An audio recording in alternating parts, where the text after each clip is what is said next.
Algunas personas ven las cosas como son y preguntan, ¿por qué? Yo veo las cosas como podrían ser y digo, ¿por qué no? John Fitzgerald Kennedy. Don't concentrate on the finger or you will miss all that heavenly glory.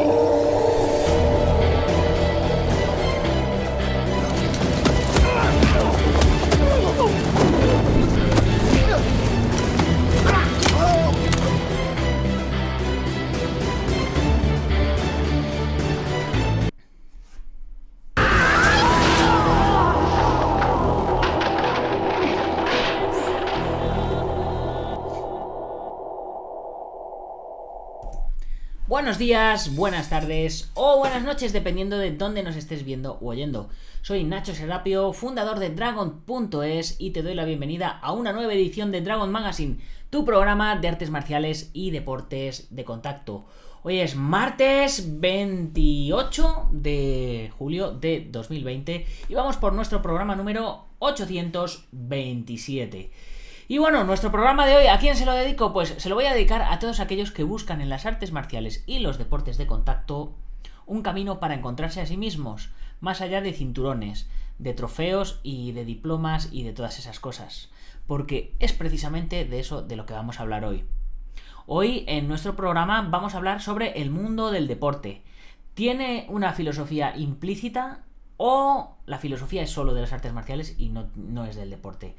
¿Es la filosofía lo que marca la diferencia entre arte marcial y deporte? Pues de eso es de lo que vamos a hablar hoy.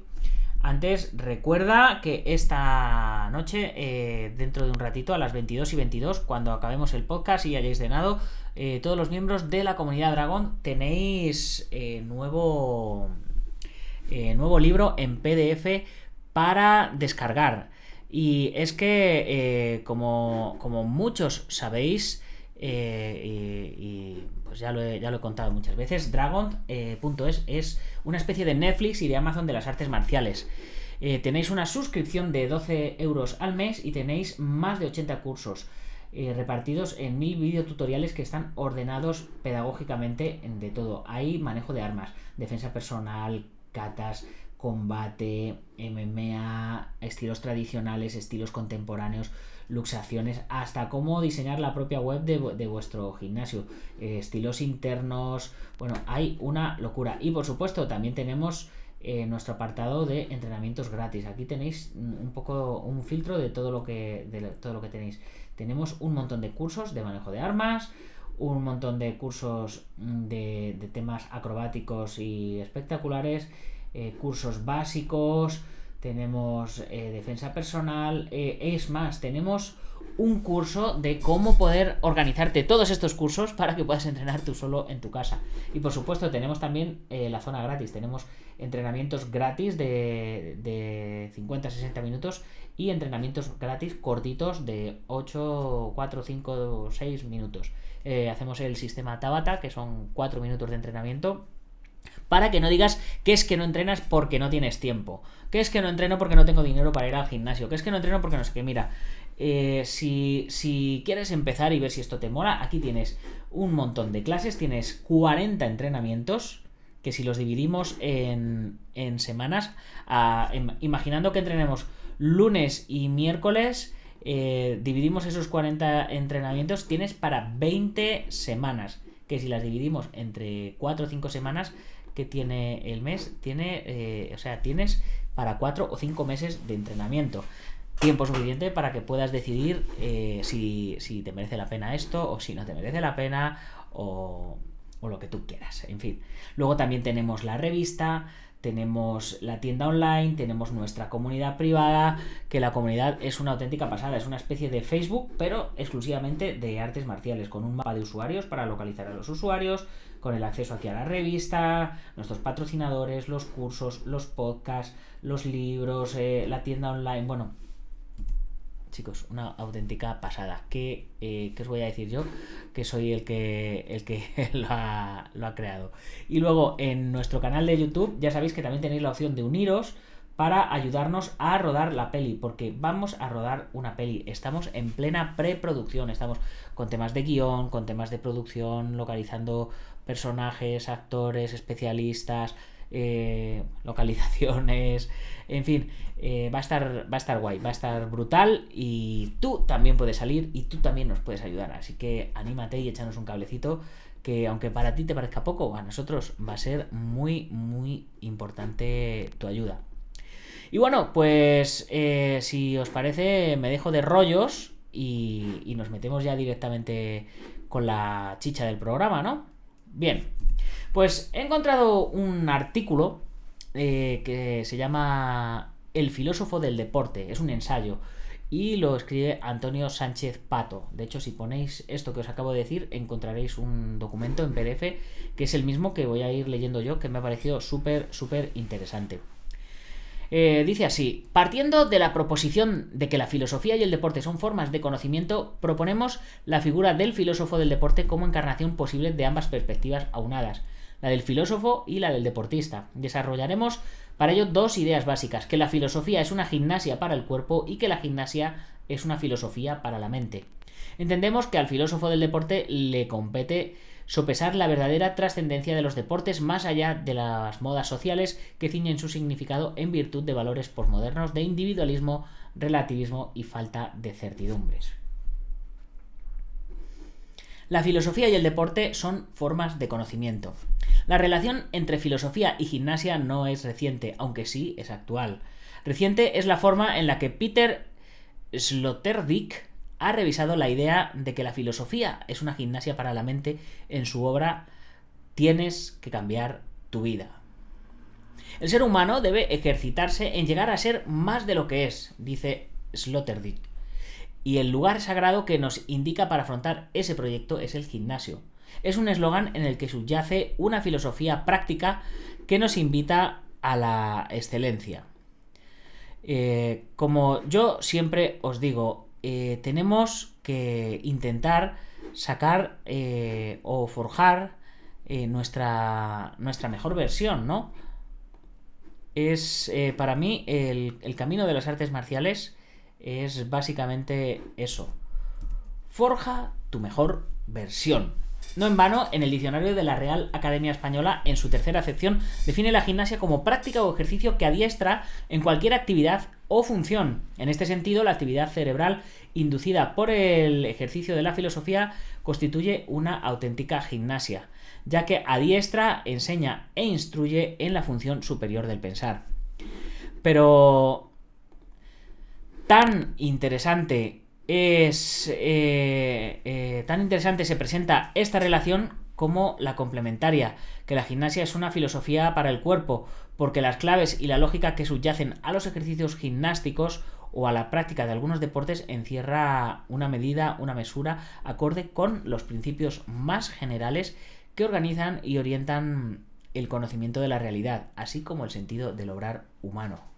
Desde esta perspectiva, el cuerpo humano se beneficia de la gimnasia. Esta se convierte en el modus vivendi e impregna la estructura y las dinámicas propias del cuerpo vivo. La cuestión no se detiene ahí. A través de un círculo virtuoso, el cuerpo ejercitado se convierte en una filosofía, que es gimnasia para la mente. De esta forma, el deporte como filosofía práctica elimina y reduce los dualismos, propiciando una visión integral del hombre. Voy a ver si llego aquí a poneros un poquito de chicha, porque aquí os he puesto un vídeo del Campeonato de España de Kempo, la modalidad de Full Kempo, para ilustraros un poquito el vídeo de hoy, para que no sea todo tan filosófico, pero al final nada más que veo que estaba poniendo los momentos en los que no había chicha. La búsqueda de la identidad, el famoso ¿quién soy?, responde a la tradición órfico-pitagórica de la Grecia clásica, representada por el oráculo de Apolo en Delfos, Nosce te ipsum, que nos invita a reconocernos mortales y no dioses. Esta máxima también lo fue de Sócrates, como un examen moral de uno mismo ante Dios. Para Platón es el camino hacia la verdadera sabiduría. La tarea que implica el autoconocimiento, la búsqueda del hombre por el hombre, presiden los esfuerzos de la antropología filosófica por desvelar una de las preguntas fundamentales. Nos planteamos la misma cuestión desde el deporte. ¿Puede el deporte ayudarnos a entender mejor al hombre? ¿Es la práctica deportiva en sí misma un modo de conocimiento para el hombre? Partamos del primer supuesto, de la posibilidad de conocer al hombre a través de sus prácticas deportivas. En este caso, la historia será el punto de anclaje para comenzar a ahondar en la identidad humana. Ambos han viajado en compañía a lo largo de su devenir histórico. Revisando la historia del deporte podemos entender por las funciones que ha cumplido en sus vidas quién fue, quién ha sido y quién es el hombre. Funciones que pasan por tener motivación laboral y bélica o naturaleza guerrera, en actividades tan primitivas como la danza, también de origen religioso, regalo u obligación que se hacía como ritual fúnebre en los etruscos y que dio lugar en Roma al espectáculo de los gladiadores. De repente estamos hablando de deporte y ya estamos hablando de lucha. En la Edad Media, justas, torneos se preparaban para la guerra y posteriormente el calcio provocaba enfrentamientos entre unos contendientes, 27 por equipo, que en ocasiones no se distinguían de un público enfervorizado que entendía esa actividad como una gran fiesta. En muchas otras culturas, actividades reconocidas como antecedentes de deportes actuales, como los juegos de pelota maya, finalizaban con la cabeza del ganador rodando por el suelo, como claro ejemplo de rito religioso. Así pues, el origen de estas actividades más o menos deportivas fue religioso o militar o marcial, aunque siempre con un trasfondo lúdico, pero muy diferente a lo que hoy día entendemos por deporte. Lo que más aproxima aquellas actividades al deporte actual es la común existencia de reglas, por su valor ritual. Pero si en aquellos momentos existían reglas, era básicamente para mantener la vistosidad del juego y reforzar el elemento alea. Hoy, de acuerdo con las exigencias sociales, vamos mucho más allá, y el deporte se ha erigido en baluarte y guardián del respeto al reglamento, a las leyes y representante del juego limpio, horizonte de verdad del comportamiento en sociedad. Por ello, cuando ocurre un suceso violento, extraña más que nunca, porque no podemos asimilar que un lugar simbólico de redención, de enfrentamiento, más allá de la confrontación física, pueda verse burlado y padecer aquello que pretende sublimar, esto es, la violencia. De este modo, alcanzamos un conocimiento social del hombre, donde las actividades deportivas históricamente valoradas trazan un mapa de la evaluación social y cultural. El segundo supuesto, el de que el deporte sea una forma de conocimiento, tiene a nuestro juicio un gran rendimiento antropológico. El deporte es un modo de ser del hombre en el mundo, de los más originarios, un fenómeno genuinamente humano, como señala Ratzinger, vía idónea de ascesis para el conocimiento del propio hombre por sí mismo, no mediado por ninguna ciencia, por ningún constructo humano, sino realizado a través de la experiencia vivida, vivenciada, dirán los pensadores del cuerpo. A través de la práctica de los deportes, el hombre se reconoce como tal, se conoce a sí mismo, se pone en juego mediante el juego. Un peculiar juego de existencia, de tentativas, de ensayos y errores que conforman un método con sus propias reglas, las de los deportes, las de cada deporte o disciplina, sus hipótesis, cómo ganar, superar metas, etc., y sus conclusiones, el resultado, la victoria o la derrota. En el deporte, el hombre se emplea a sí mismo como herramienta, sujeto y objeto de conocimiento se solapan hasta el punto de confundirse, lo que da lugar en ocasiones a la pérdida de parte de la conciencia o a su disolución incluso. Surge entonces una experiencia que estéticamente, aunque también ontológicamente, no de forma ostensible, se llama maestría. Dicha experiencia está marcada por lo sublime, la facilidad, la gracia, la elegancia. Y todo ello aparentemente sin esfuerzo, aunque encierra algunas de las proezas más encomiables de las que es capaz el ser humano. En la danza, la gimnasia, la natación sincronizada, el maratón, etc., el atleta pasa a ser uno consigo mismo, fundido en un éxtasis donde el pensamiento ya no es necesario, ni tampoco la acción, porque las cosas ocurren solas. Y de la mejor manera fluyen. Alcanza un estado que Drew Hyland definió como peak experience, donde el atleta actúa en la zona y lo hace sin pensar. Surge entonces el atleta inconsciente, definido por los comentaristas deportivos como el que está fuera de su corazón, fuera de sí. Son experiencias cercanas en otras tareas de la vida donde la maestría alcanzada nos permite actuar sin necesidad de reflexionar o simplemente elevarnos a otro nivel de pensamiento, el de la excelencia, fusión de cuerpo y mente, disolución de viejos y atávicos dualismos. Cuerpo y mente constituyen una realidad única, no pueden ser comprendidos de forma aislada. Y digo yo, ¿no son esto las artes marciales? Estoy hablando de deportes, pero es que estoy viviendo mi propia experiencia en artes marciales a través de estos textos. Solo cuando yerra el atleta en su desempeño, cuando se rompe el útil con el que trabajamos, o no entra en una marcha en el coche, etc., retorna el dualismo, la conciencia, la consciencia, el pensamiento lineal y desaparece la magia. Porque, como decía Heidegger, el útil es esencialmente algo para... Es como si en nuestra vigilia pudiésemos vivir al menos de dos formas diferentes, consciente e inconscientemente, que la psicología cognitiva distinguía como atención selectiva, dividida y sostenida. Estas tres formas de atender son en diferente medida conscientes, pero cuando un atleta está out of his head, podríamos decir fuera de su corazón, entra en otra dimensión más allá de la atención selectiva, reflejada por ciertos tipos de automatismos, que no son tales, ya que el atleta es capaz de atender a estímulos complejos.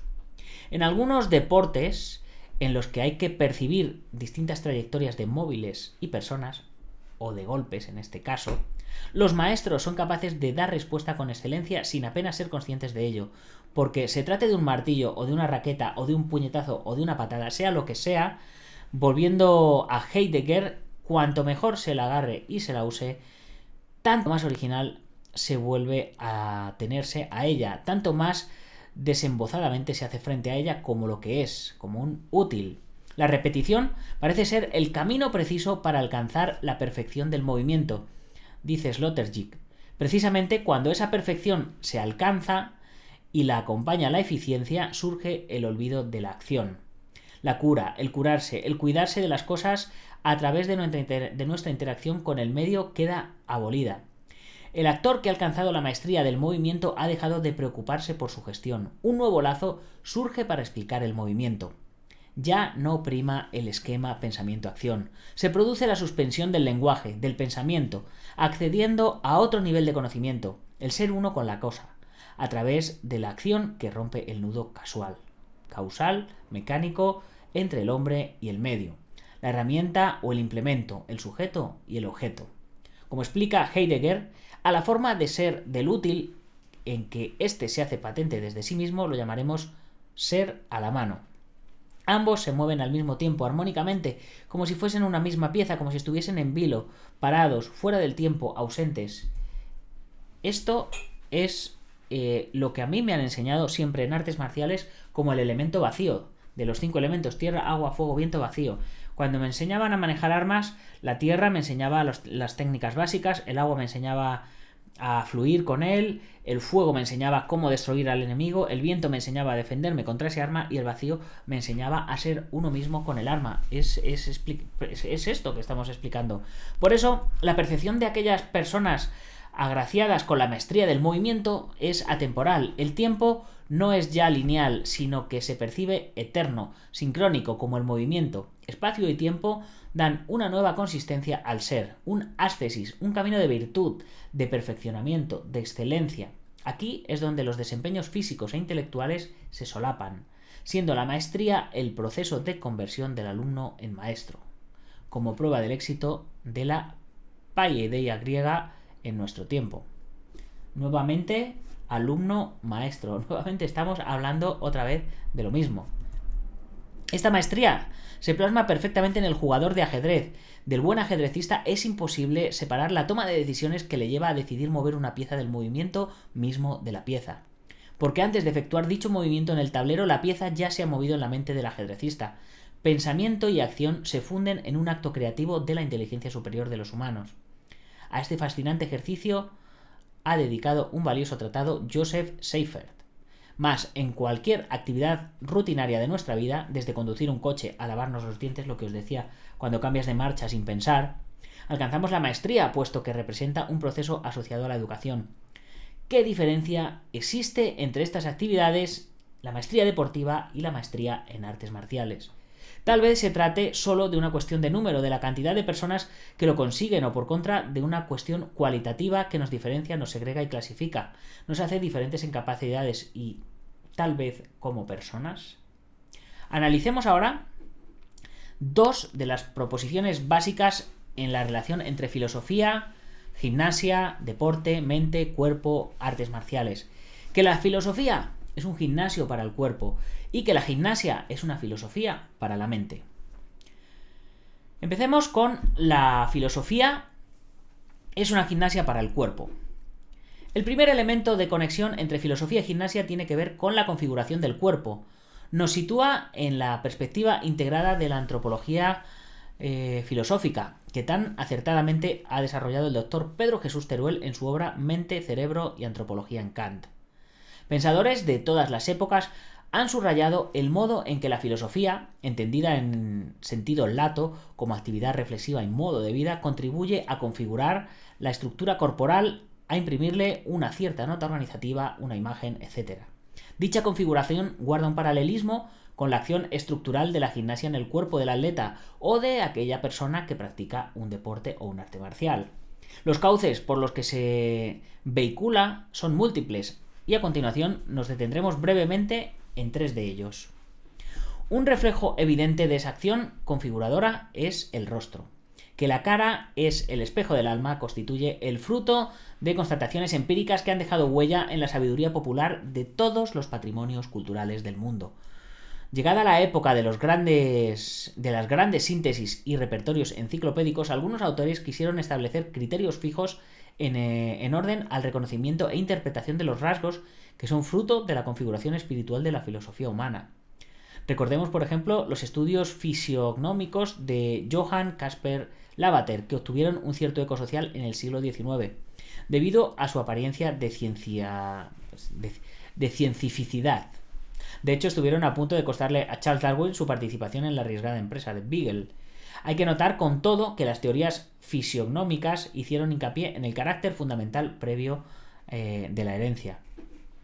La complejidad de la interacción entre las bases genéticas de la fisiología y el comportamiento por un lado y la acción formadora del entorno y el desarrollo intelectual y moral del sujeto por otro, convierten toda clasificación de este tipo en un intento por fuerza muy parcial y sujeto a tantas variables empíricas que carece de la unidad sistemática precisa para poder ser considerado como ciencia. Sin embargo, tal tipo de iniciativas constituye un reconocimiento histórico de cómo las actividades de índole intelectual contribuyen a configurar la morfología humana. Otro reflejo del mismo se halla en la dinámica gestual. Tanto el modo de caminar y sentarse como la utilización mímica de brazos y manos integran un abanico de opciones cinéticas en el que convergen motivos de diferentes órdenes. Desde la peculiar estructura funcional del cuerpo del individuo y una plétora de características específicas de índole psicológica hasta la consciente intervención transformadora a través de la educación o del desarrollo individual de la personalidad. También desde este punto de vista, la filosofía constituye una gimnasia para el cuerpo. Esto se produce en primer lugar en su vertiente genérica, el pensamiento reflexivo y crítico, y en segundo lugar en su dimensión específica, el modo de vida filosófico. El modus vivendi de la filosofía trae consigo una cierta configuración gestual y mímica sobre la que se ha reparado desde los inicios de la historia del pensamiento. Quizás una de las proyecciones más interesantes y específicas del fenómeno al que nos estamos refiriendo tenga que ver con la vertiente neurofisiológica. El desarrollo de la neurociencia durante las últimas décadas nos ha persuadido de la asombrosa plasticidad de las redes neuronales, llegando a transformar algún presupuesto funcional de esa disciplina. En particular, estudios recientes han mostrado hasta qué punto la acción reflexiva, autoconsciente y libre del individuo, vehiculada de forma constante a través de los hábitos, puede modificar las tendencias neuronales de orden erosivo o degenerativo que lleva aparejadas la edad. Dicho de otra forma, la estimulación intelectual incide en la neurogénesis, o bien, la filosofía es un gimnasio para el cuerpo. Ahora vamos al punto que quizás más nos atañe, porque hasta ahora hemos estado hablando de filosofar y de que trabaje nuestro cuerpo a través de la filosofía, pero ciertamente dentro de las artes marciales, aunque hay mucha filosofía, normalmente es una filosofía aplicada al ejercicio físico, al trabajo físico. Así que ahora vamos a hablar, antes de terminar el programa, de la gimnasia. Es una filosofía para la mente. Cuando es practicada de forma autoconsciente y reflexiva e integrada en un contexto vital hermenéuticamente completo, la gimnasia constituye una filosofía para la mente. Conlleva incluso una cierta postura filosófica, aquella que reconoce la estructural vinculación mutua de lo fisiológico y lo mental, en una antropología profundamente unitaria. La necesidad de una visión cabal del ser humano ha sido puesta de relieve en numerosos periodos a lo largo de la historia.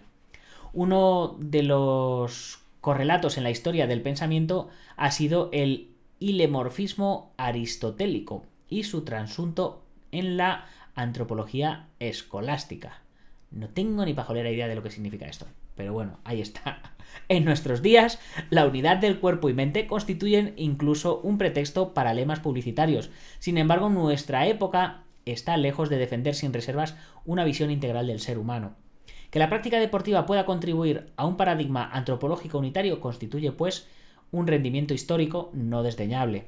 Para llevar estas reflexiones a un plano desde el que puedan ser suficientemente inteligibles, resulta preciso que nos detengamos en el concepto de dualismo y en sus reflexiones contemporáneas. El dualismo constituye una postura rigurosa en filosofía de la mente, digna de ser analizada y tenida en cuenta. Los dualistas se pueden caracterizar a numerosos autores a lo largo de un arco de tiempo realmente extenso.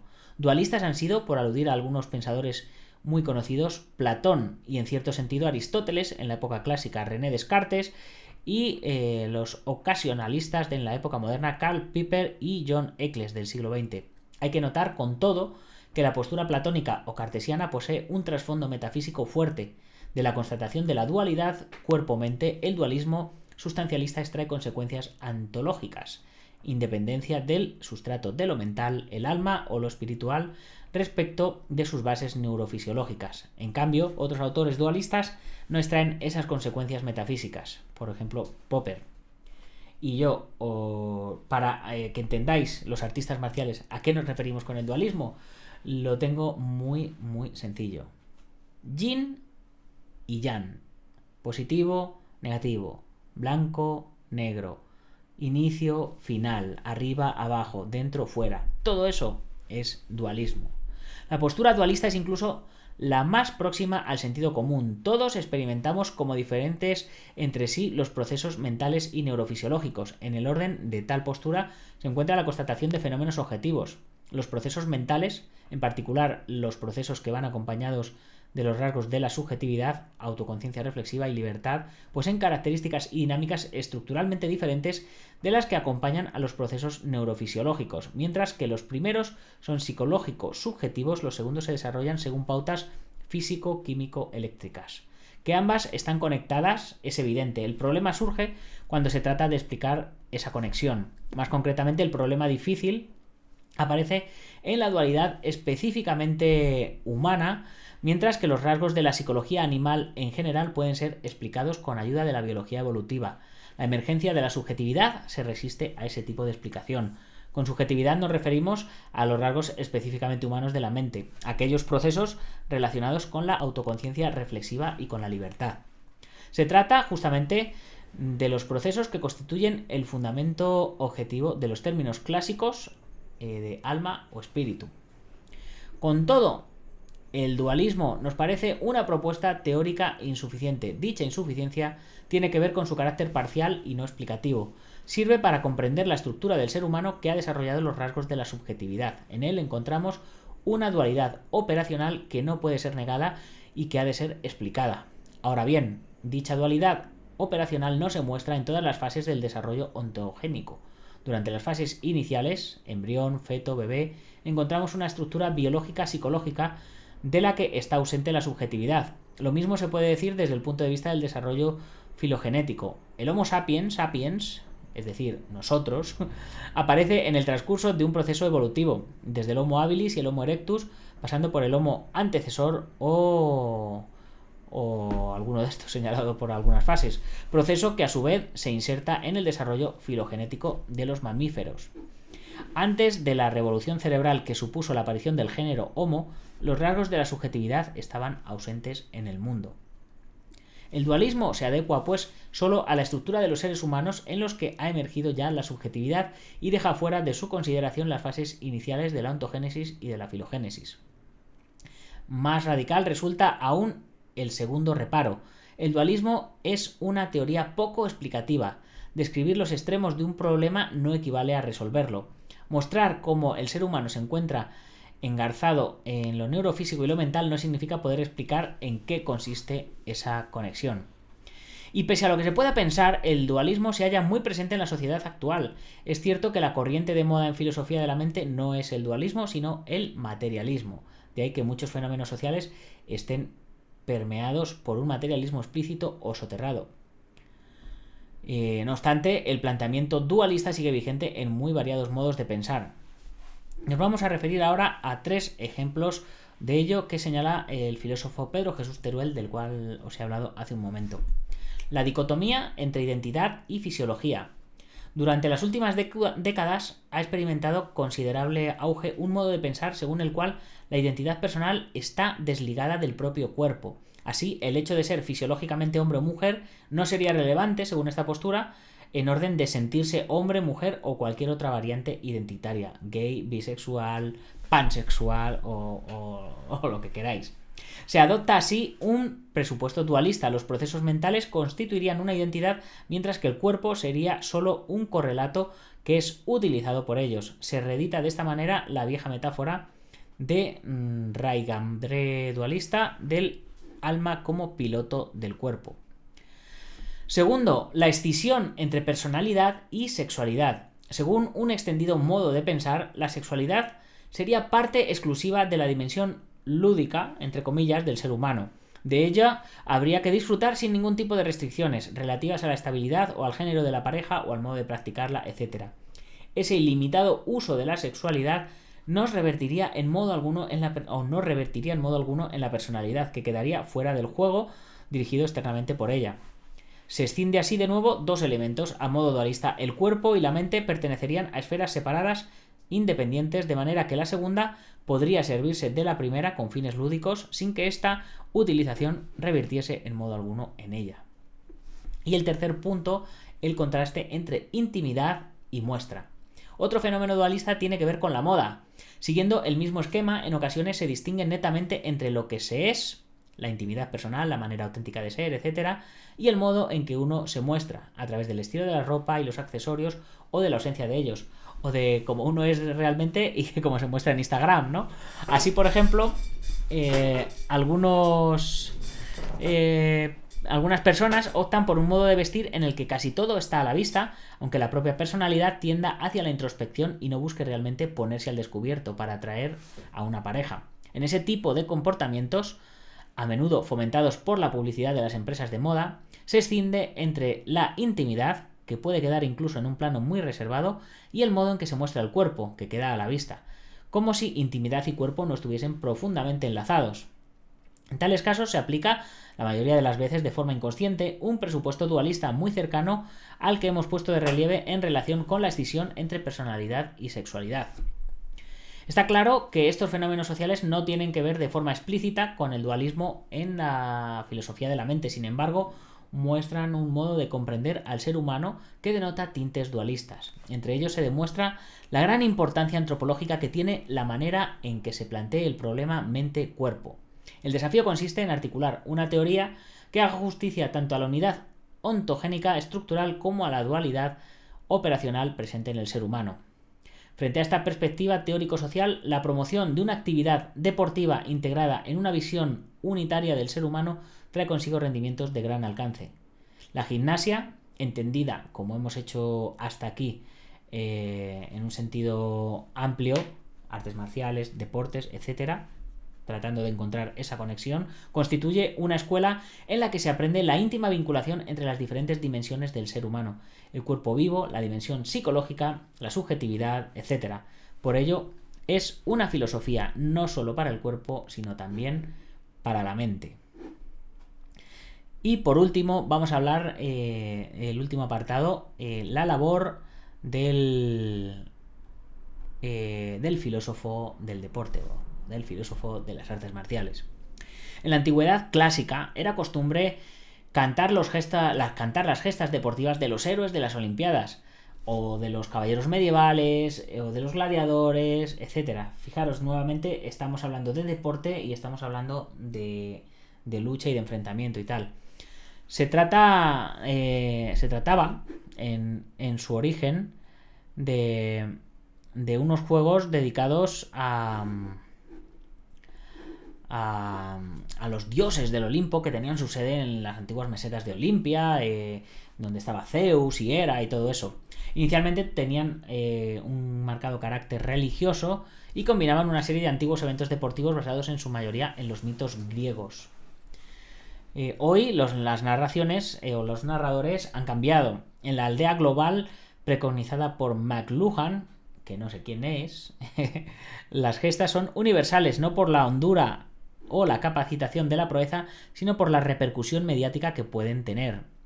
En el circo mediático se presentan los héroes. El papel de la prensa deportiva consiste en crear mitos modernos al tiempo que antihéroes cuando ya no sirven a sus propósitos. Fijaros la subida de Tyson, la subida de McGregor, de Ronda Rousey, luego cómo han ido cayendo, cómo van cambiando, Messi, Ronaldo, etcétera, etcétera.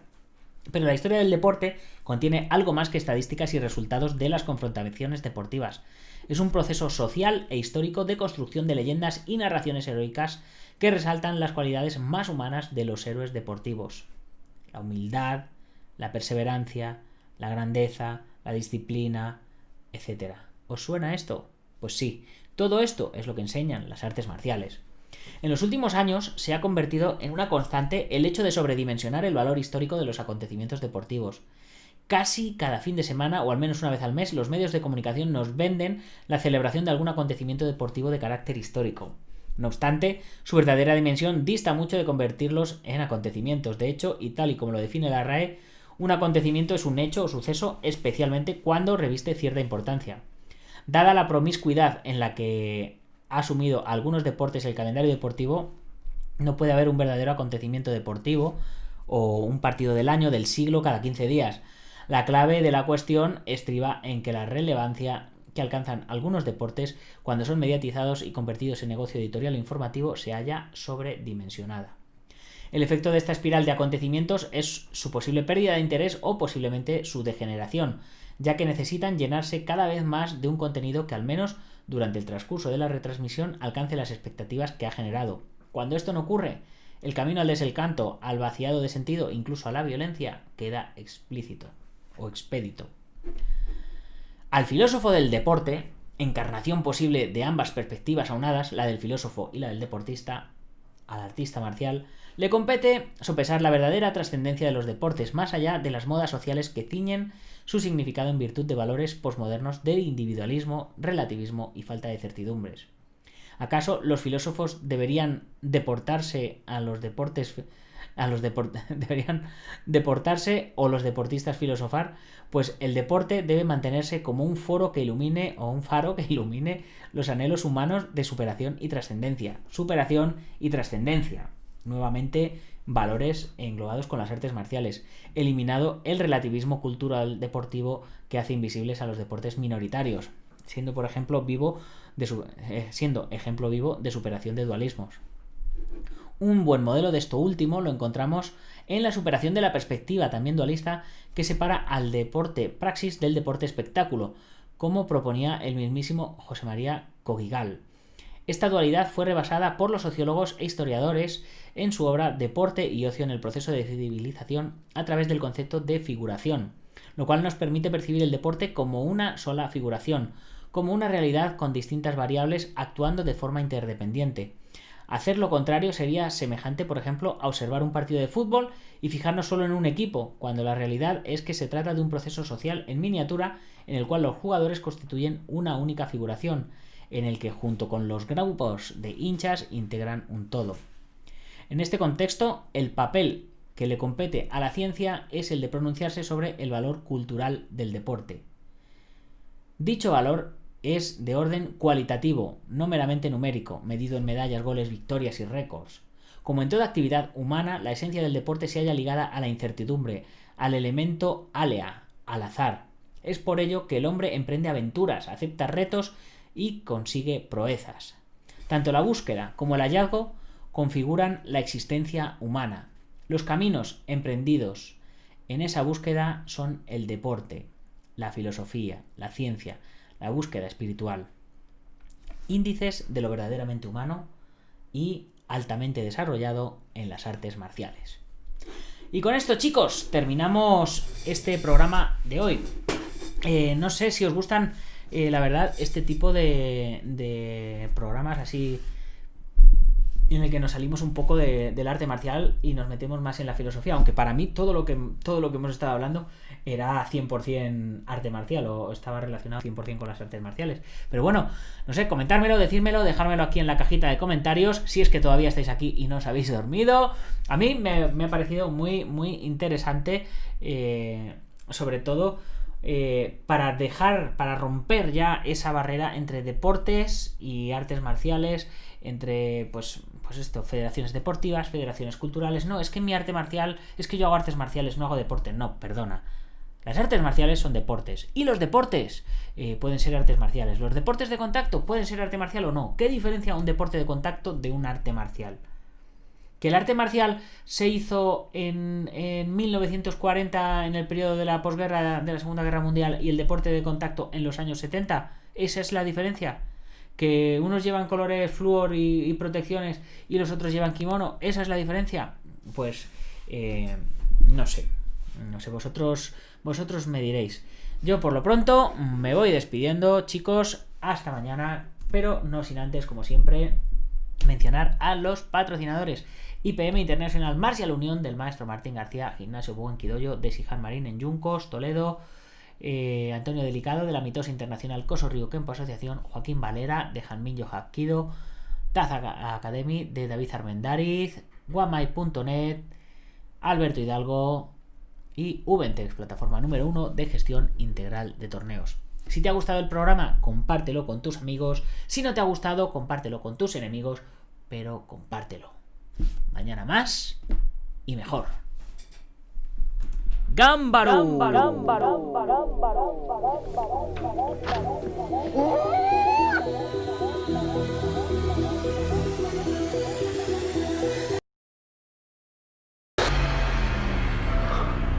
Ya sé Kung Fu.